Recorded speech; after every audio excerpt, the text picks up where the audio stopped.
Sometimes you don't need preparation at all. Ayun nga eh. First time ko lang mag-cram ng ganito. Ay, ganun? Oo. As a college student, kinakabahan ako.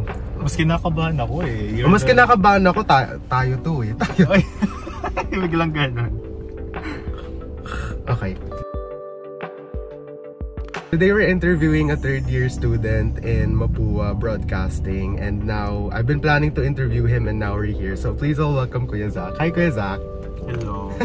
We're here in his car. Sobrang iba. Supposedly online or sa kwarto ko nag-i-interview, pero ngayon iba to eh, sa kotse niya, and nag-improvise ako. So ayun, masaya.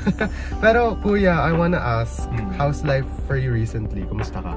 As of now, since I'm in third year and we're in Mapua, I'm already taking my thesis 1. Ay, siya. And sakto sa pagpasok ninyong batch ng fresh ninyo, we're beginning our new org sa BMA Stars. So, very hectic. Sobrang very busy. Dito. Yeah, you're like balancing a lot of priorities. Yeah.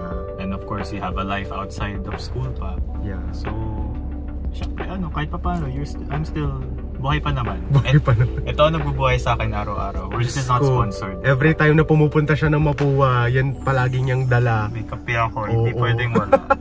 Hindi na nawala yan. Pero at least, kaya mo pa. Kaya yun yung sabi ko sa'yo, hindi ako sumasali ng org. Yeah. Kaya gayahin mo ko. Pero ano ba role mo sa Stars? Leader? Tama? Yes, currently I'm your student head / representative. Although wala pa tayong official set of officers talaga, or rather complete officers and committees, kasi we're still building on that. Yes. Yeah. Okay. So, I actually was gonna ask you about that, pero since nga hindi ako masyadong active sa org, anong tatanungin ko? Pero at least, alam ko na you're like the head of it. Ikaw ba talaga nagpili nun na maging head? Oh, no. So first General Assembly natin, on-the-spot nomination si Sir Norman. Okay. Tapos sabi niya, who do you guys want to be your student head / representative of the... Nasa likod ako nakaupo kasi late ako pumasok. Tapos bigla, the next thing I knew, nakatingin na sila lahat sa akin. Pero okay naman yun sa'yo? Like, okay yun sa'yo? Na-enjoy mo? Actually, I love what I'm doing kahit paano. Okay. Although, syempre, I was still unsure. I'm still skeptical kasi as your senior, I still believe there are other students na mas capable kaysa sa akin. Yeah, yes. Pero for me, siguro yung panlaban ko sa kanila is mas passionate ako. Sorry. Mas passionate ako. I really love to do what I do. And it's what keeps me going on a daily basis. So, yes. I see. So, that's fun naman na na-enjoy mo din siya. Pero what's new with you? Wala naman. Same life. How do you mean? Like parang, since ayun nga, kwento mo na thesis ka, you're doing your thesis, good luck dyan. Sana hindi na mangyari yan. Charot lang. Mangyari talaga yan. Tapos ano pang bago sa'yo? Wala na, yun lang. May thesis ka lang. I recently got out of a relation. Got out? I recently broke up. I had a breakup with my lalaki? Charot. Straight po ako. Charot lang. Yun, siguro yun ang pinakabago, quote-unquote, na nangyari sa akin. I broke up with your past relationship. Pero if it's okay to ask, kailan yun? Like, was it 2 weeks ago, last week, or kailan ba? End of August to early so September. 2 months ago. Pero okay ka naman na ngayon. I see. Gets. At least you're okay naman na. I see. Pero, ayun. Pero sa Stars, hindi mo naman yata pwede sabihin anong bago sa Stars. In terms of plans? Oo. Kasi kakapost lang ng video. Our next agenda for Stars now is, as I stated earlier, building our officers and the committees. Syempre, wala tayong media pass. So, in terms of coverage sa events, very limited yung access natin. So, talagang kung ano yung dumating na may opportunity tayong mabigay sa atin is all normal, we'll take it. But as of now, yung priority is to build the organization itself. Yes. Yung students to have their roles and to know what they should do, what they can do. And for me, kailangan talagang mas ma-build yung body system. Kasi ako at least nakatutok ako sa bodies ko pero I hear from other froshies na hindi pa sila masyadong nakakontakt ng senior bodies nila. So, in terms of chemistry and relationship ng mga seniors to the frosh, it's still a work in progress. I see. Wala ko, nakontak ko na may senior body ko, baka tanungin mo Yeah. Si Kuya Ita Miranda, hi! Sana panoodin mo to. Pag hindi, edi hindi. Pero I see, at least now you're enjoying your life. Since last year mo na rin, diba? Last year mo na. Supposedly, in the curriculum, it's my last year, but I am an irregular student. So I estimate I'll be here at Mapua pa for 1 year and 2 terms. Buti naman. Buti naman. Well, for us, ma-miss ka namin Pero for your future naman, kaya yan. Pero I wanna ask, how's your 3rd year sa Mapua? So far, exciting. Aside from thesis na sobrang sakit sa ulo,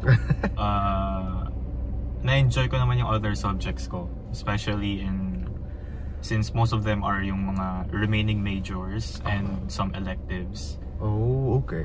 We're taking podcast as well now. Nakita ko nga sa electives Sa curriculum ko din, meron din pala. Yun talaga yung parang major goal ko even back in my 1st to 2nd year. Nung nakita ko may podcast subjects sa elective, sabi ko, I wanna take that. It's by chance pa kasi syempre you have to convince your fellow batchmates na dito tayo mag-enroll. Okay. Kasi yung electives is limited lang siya na up to 9 units and there's like around maybe 7 to 9 subjects. Gets, okay. So makukuha mo lang doon mga 3 to 4. I see, gets. Okay. So at least that's good na 3rd year. Pero ang tawag dito, pero mahirap no? Nasa-stress ka na. Kaya mo yan. Pero again, I love to do what I do at masaya kayong lahat kasama. So very worth it naman.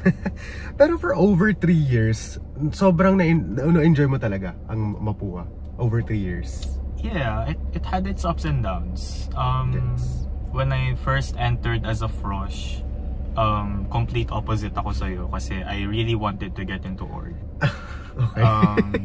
I joined TV Mapua. I was able to be part of TCC. Okay. Both of those orgs wala na ngayon. For their respective reasons. So kahit pa paano, in terms of extracurricular activities, I had some exposure, I had some experience. And then yung subjects mismo and the experience as a broadcast media student is very fulfilling.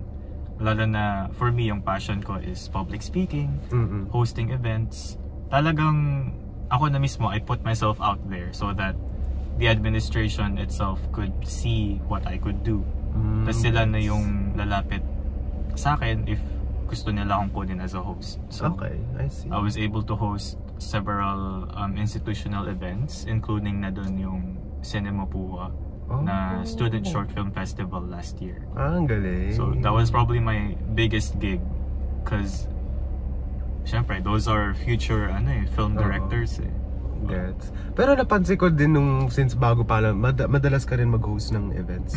Yeah. Oo, kaya palagi ikaw yung nandun. Pero kung ikaw may chance kang pumili, anong gusto mong balikan na year? First mo or second year? That's a very good question. I know, thank you. Siguro for me yung first year ko.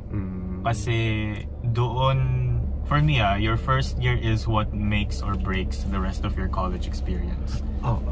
If you don't start well, mahirapan kang mag-bounce back or to create a smooth flow for you.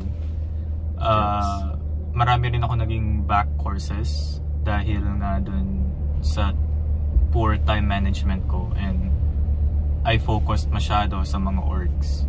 So may mga napabayaan akong subjects, may hindi ako na-build na strong enough of discipline. Okay. So na-enjoy ko siya pero I'm also facing the consequences now kasi nga naging irregular ako. Gets. Pero wait, paano ka ba naging irregular? Bakit? may nabagsak akong minor subjects. Which basically means I'm not on time na. Gets. Example, sa PE and sa CWATS. Paano mo nabagsak? Wala kang ginagawa? Or... So, actually, yeah, that's the funny wala kang ginagawa. Hindi naman sa walang ginagawa. Well, okay, tama. Wala kang ginagawa. Ang dali na nga ng PE kasi you just have to attend NCAA. Hindi ko yun nagawa. I was not able to, I guess... Dahil ba sa orgs? Yeah, dahil sa orgs. Okay, gets. Tapos nung tinry ko na siyang ihabol kay sir, I was too late. So sabi niya, wala. Siyempre, pag nag-decide na yung prof, nag-decide na yung Hindi umiyak ka? So, in my head, kasi sinabi ko, paano ko na sasabihin kay mama? Sa bagay. So, ereg ka. So first year ka irregular. So, nung naging irregular ka, anong nangyari sa'yo nun? Like, anong ginawa mo? Well, ayun. Finocus ko yung major subjects ko. Kasi kahit papano, hindi ako delayed sa majors ko. Okay. So, I just had to make sure na at least yun, hindi ko siya mababagsak. Okay. And one more thing, at the time, I was actually a double degree student. BMMA-BMA. So nag-broadcasting double degree ka rin? Nag-broadcasting double degree ako nung first year, first term. Pero, nung pumasok na yung second term, nag-shift ako to single degree. Gets. So, at the same time na naging irreg ako, nag-shift na rin ako. So, bali ilang years ka na dito? 3 years. Yeah. So 3 years ka na? Okay. 2023 ako nagsimula. This is my 3rd year. Yeah. Tapos kailan ka nag-shift? Nung second term ng first year. Second? Okay. Akala ko nag-shift ka nung second year mo na dito. Kasi ganun yung iba eh. Yeah. Pero hindi pala. Okay. Kasi ganun si Josh, diba? Yeah. Kaya akala ko ganun din yung sa'yo. No, okay, gets. Well, at least we got to know your backstory as kung paano nangyari sa'yo. And at least you're almost done. Parang 1 more year na lang, diba? Yeah, so, bali 4 years ka dito? Yeah, 4 years. Probably 1 to 2 terms pa. 1 to 2 terms. Okay. At least that's good. Just to catch up on the backlogs. I see. Well, to go for a fun side, we're gonna talk about our friendship. Kasi parang, ang hilig kong tanungin to pag sa ano. Kasi, ang tawag dito, natatawa ako kasi ang unang tanong, how did we get to know each other? O ikaw magsagot niyan kasi alam ko na yung sagot mo dyan. Wait, papaisip tuloy ako. I met a lot of you nung inad kayo ni Kian sa group chat. Ay, inad pala ako ni Kian. Hindi ko alam. Inad kayo ni Kian. Akala ko si Rhea. Si Kian ang nag-add kay Rhea and Sofia ata. Which, the two of them, sila na rin nag-add sa lahat. Okay. Gets. And around that same time, nung na-introduce ka na, may nag-expose sa'yo na content creator. Dahil kasi ni Kuya Ethan, nakakainis yun ka pala. Nanahimik ako nun, tapos biglang, mag-chat ako, parang sabi ko hello or whatever. Tapos nag-message to, sabi, hello, are you like broadcast? Sabi ko, yes po. And ayun, welcome, ganun. Tapos sabi ko, sige, nanahimik ako. Bigla ko na lang nakita yung mukha ko dun sa sa GC. Nagpanik ako, miss. Ayaw kasi talaga malaman ng iba. Tapos ayun, wala na. Alam na nila. Ano pa? May ano ko pa? Yun, wait, sorry, my memory is a bit... Ako parang naalala ko pa eh. Joggy. Sige, ikaw muna. Naalala ko nung, ang tawag dito. Pero pinakauna talaga kitang nakita nung natin. Orientation na SMS. Yeah! Yung you were the highlighter. Okay. Ang ganda kaya ng suot ko, guys. Maganda yun, actually. Wala, huwag kayo. Galing pang Australia pa yon. Pero parang biglang... Ang dami nga nagsasabi nung rinipost ko. Star daw ako ng I know, right? Pero actually, backstory. Yung damit kasi na yun, ayun yung sinusuot nila sa Australia na pag construction worker ka. Ang ganda lang, oo. Yung orange at yung green. Ang ganda naman ito, bibaling ko nga. Tignan mo na. Every time na sinusuot ko. Oo, pati si Sir Gio. Pagpasok ko sa klase, ang liwanag ko daw. Pero natatawa ko kasi parang halos madaming tumitingin sa akin sa likod. Kasi ang bright ko, mas lalo ka na. Andun ka sa harapan eh. Yeah, parang looking at the crowd, you just see something bright na may nag-highlight sa crowd. Pero konti na lang, glitters na lang kulang. Ayun nga oy sayang, sige next time. Tas ayun, doon ko na realize na ikaw pala yung nag-host. Yun yung na-realize ko na siya pala yung nag-host. So, naiinip na ako na gusto ko nang umuwi kasi rush hour na yun. Totoo, actually. Di ayun, umuwi. Tas naalala ko, inad kita. Tas bigla akong na-accident yung pag so seryosong accident yun. Chat ko siya by accident. Tas ayun, doon na kami nag-usap. Ayun, yun lang. Doon kami nag-start. And here we are. Yan na, nag-interview na. Lumalapit to sa akin yung kulit Well, ako pala. Oops. Tinanggap mo naman yung invitation sa reporting. Yeah. Biglaan lang din yun Sabi ko, wala naman akong ginagawa. Sige. Tignan mo halfway. Napag gano'n na lang ako. Tumititig na lang ako dun. Niisip ko, paano ko ba gagawin to? Pero at least nagawa ko. It's a practice lang naman. Yeah. And for sure naman, ganun ka din nung una, no? Yeah. Diba? Ganun tayo lahat magsisimula. Galing ko din Well, ano first impression mo sa akin? Nako, ayusin mo yan. Charot. Pinagbantaan ako. Well, okay. Without knowing, syempre, na content creator ka, you looked like a good student. Talaga. Totoo yan. Like, nasa mukha mo pala. Good student. Totoo pa lang na walang org. Academically inclined, pero hindi maboka. Paano maboka? Like, not... Hindi ganun. No. hindi, like, yung sa tawa mo. Ano? Parang, it looks like you're a genuine, proper. Na medyo reserved type of person. Proper, natawa ko dun. Akala ko ibahin ko yung tawa ko na, ganon. Oo, parang mga rich kid type of laugh. Buisit ka? Parang okay na nga yung tawa ko, tas rich kid pa yung tawa ko. Hindi kaya. First impression lang. Pero when I saw you and I heard you and I spoke to you, like, this guy is very easy to get along with.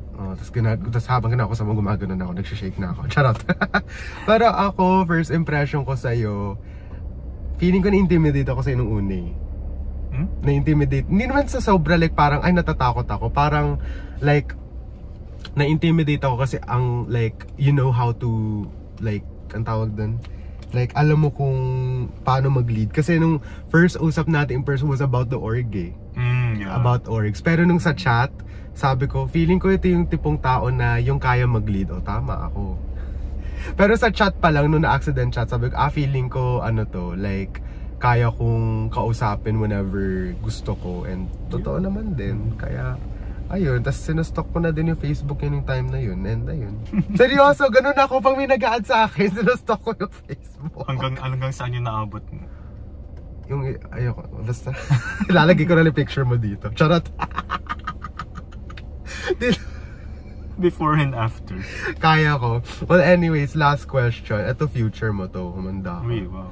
Okay. So, I wanna ask for your last question. What do you think your future will hold upon until graduation ng Mapua? Like, sa tingin mo saan ka pupunta? Anong gagawin mo after? May condo ka na ba? Tinanong. Ayun, anong like trabaho mo? Like, do you think GMA or whatever? Ayun. Okay, that's a tough question kasi I myself don't have that figured out yet. Or like, you can say like, parang sana makapasok ako dito. Parang ganun, like, manifesting dreams. Like, mali mo, when you look back at this, sabi, ay, tama pala yung sinabi ko, nakapasok talaga ako. Parang ganun. Ganun yung, parang ganun na lang din. Hindi yung parang, hindi, after grad, dito na ako. Ikaw, ano sa tingin mo? Saan ka mapupunta? Well, since yung passion ko nga is more into hosting and public speaking, I have actually been leaning more into being a freelance host. Ooh. Kasi parang, ewan ko, personal ano lang naman to sa akin. When I went through my learning journey here sa Mapua, and many of our professors are either affiliated with media industries. Makukuha mo first hand sa kanila ano yung experience bilang either a talent or as part of the crew ng isang production. And one thing you could say is medyo taxing and toxic yung environment. Especially as a startup. Yes. Pero, I mean, syempre, lahat naman tayo dadaan dun sa prosesong yun. Pero parang siguro hindi ko pa masyadong makita for me being in that kind of environment. I see. Although I would love to. Yeah, I would like to do newscasting. Pero parang hindi ko pa ma-visualize yung sarili kong nanandun ka. Yeah, nanandun ako. I visualize myself more in front of an audience in live engagements. I see. And nakalimutan ko yung there's this one host / influencer Vice ganda. Chara. No, hindi siya lumalabas sa TV eh. His name is Eli ata. Eli. Kalbo siya. Okay. Pero he's a host for many kinds of public gatherings at kinukuha siya often. So parang when I came across his content, parang sabi ko, this is kind of something na gusto kong gawin. Pero either way, I don't really have anything strongly planned out yet. Basta whatever like life takes you. Yeah, whatever comes my way. Yung sinabi mong parang freelancing host, naalala ko yung friend ko na, best friend ko naman hanggang ngayon, yung inattend ko na event sa Manila Bay. Ganun yung ginagawa niya. Palagi siya nag-host sa trivia nights, sa events ng Swiftie. So parang yung sabi, ganun pala yung gusto niya. So baka mag-host ka ng Taylor Swift event. Chara. Makita mo si Taylor Shish. Pero I see, pero at least you know na kung ano yung anong plano mo talaga, and whatever life takes you, sana kuha mo. Suporta ka namin dyan until everything will work. Ayun, sana go Ryan. Hindi naman graduate ka tapos wala kang wala kukunin. Grabe naman. Yeah. Pero parang sayang yung pinag-aralan. Yeah, pero hindi, may makukuha kang yan if you dream it enough. Pero ayun lang, that's our interview. Finally nagawa ko. Actually biglaan lang din to. Kasi message ko siya sa Sunday ba? Tama? Sunday or Saturday? Saturday. Message ko siya, kuya tuloy pa ba tayo? Sinin nga na lang sa sabi ko feeling ko ano na lang, i-reply nga na lang mamaya. Yeah. Tapos pagdating nung Monday habang aayos ako, tuloy pa tayo ay hindi ko nang prepare. Pero okay lang kasi hindi naman maingay. Yeah. Ang tahimik pala, sabi ko sige perfect pala to. Ganito lang phone, tapos okay na. Questions na. Kaya masaya ako nagawa natin. Pero yay, thanks kuya. And i-promote ko ba yung social medias mo? Drop ko. Sure. Lahat na yan, pati Tinder niya. Charot! Charot lang.